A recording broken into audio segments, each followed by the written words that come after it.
नमस्कार, न्यूज़ में आपका स्वागत है। मैं हूं आपके साथ मोनिशा सिन्हा। लालू यादव के वोट बैंक पर सेंध मारने को लेकर बीजेपी कई तरह की रणनीति तैयार कर रही है। आपको बता दें कि आगामी लोकसभा चुनाव को लेकर तैयारियां जोरों शोरों से चल रही है। तो वहीं यह भी आपको बता दें तो लालू यादव के वोट बैंक में सेंध मारी की रणनीति बीजेपी ने तैयार कर रखी है। दरअसल आपको बता दें तो बीजेपी में करीब 21,000 यादव शामिल हुए हैं। इस बड़ी संख्या से आप समझ सकते हैं कि आखिर बीजेपी की तैयारी कैसी चल रही है आगामी लोकसभा चुनाव को लेकर। दरअसल गोवर्धन पूजा के मौके पर बीजेपी ने यादव सम्मेलन किया। इसमें दावा किया गया है कि 21,000 यादवों ने बीजेपी की सदस्यता ली है। वहीं आपको यह भी बता दें तो भाजपा के मंच पर भगवान श्री कृष्ण जी की बड़ी एक प्रतिमा लगाई गई है। आप तस्वीरों में भी देख सकते हैं, जिसमें कि कृष्ण गोवर्धन पर्वत को उठाए हुए नजर आ रहे थे।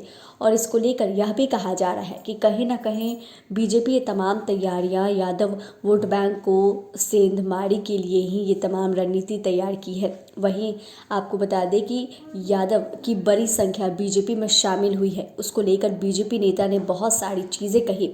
बता दें कि इसको लेकर कहा गया है कि जुड़ने से भाजपा और नरेंद्र मोदी की ताकत बढ़ी है। बिहार में अगर बीजेपी की सरकार आई तो गौ हत्या बैन होगी। वहीं इस पर शाहनवाज हुसैन ने भी कहा कि जो बात यहाँ से निकलेगी दूर तक जाएगी।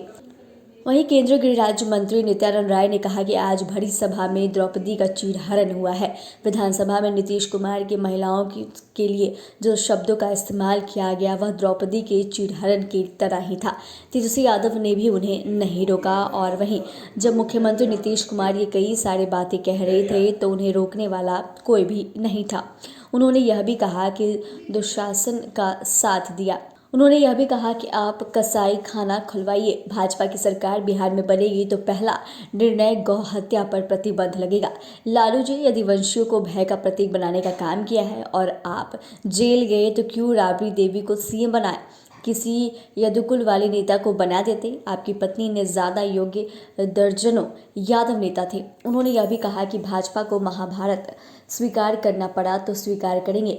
इस रावण और कंस की प्रवृत्ति के दुशासन की सरकार को 2024 और 2025 में पराजित करेंगे। और वहीं इस तमाम चीज़ों के बाद बीजेपी के प्रदेश अध्यक्ष सम्राट चौधरी ने इस बारे में भी जानकारी दी कि 21,000 यादवों ने पार्टी की सदस्यता ग्रहण की है और सरकार बिहार में चीरहरण कर रही है। इसका बदला यदुवंशी समाज को ही लेना होगा।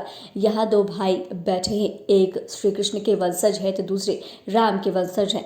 हम दोनों भाई मिलकर रावण और कंस रूपी सरकार को खत्म करेंगे। तो देखिए, एक बड़ी आबादी 21,000 यादव का बीजेपी में ऐसे शामिल होना कोई छोटी बात नहीं है। इससे आप अंदाजा लगा सकते हैं कि कहीं ना कहीं यादव वोट बैंक में सेंधमारी की कोशिश बीजेपी कर रही है और लालू यादव के वोट बैंक में ये सेंधमारी ही हो रहा है, जिसके कारण ही 21,000 यादव जो है वो अचानक से बीजेपी में शामिल हो गए और बीजेपी की सदस्यता उन्होंने ग्रहण की है। अब देखने वाली बात यह भी होगी कि जिस तरीके से यादव ने बीजेपी का साथ दिया है तो ऐसे में आगामी लोकसभा चुनाव में क्या कुछ निकल कर सामने आता है।